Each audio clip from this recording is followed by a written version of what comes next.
Beethoven's gift. Beethoven was a great composer of classical music in the 1800s. Many biographies have been written that narrate his dominance in the music world. But do you know what really makes him special? Even though millions of people got to hear his multiple masterpieces, he never did. Beethoven wrote his best pieces after he went completely deaf. His partiality toward classical music developed when he was very young.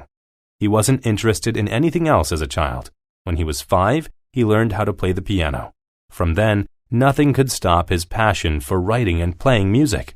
When Beethoven was 20, he began to lose his hearing. He got acute, spontaneous pains in his ears. His hearing kept getting worse over time. It was inevitable that he would eventually lose it altogether. It was very hard for him to keep writing music. He lost the virtue of patience, and he became notorious for his aggression. Still, he never stopped trying. His passion for music compelled him to keep performing, even after he went deaf. He couldn't hear himself play, but he knew that his creations sounded gorgeous. His final concert was held at a huge banquet.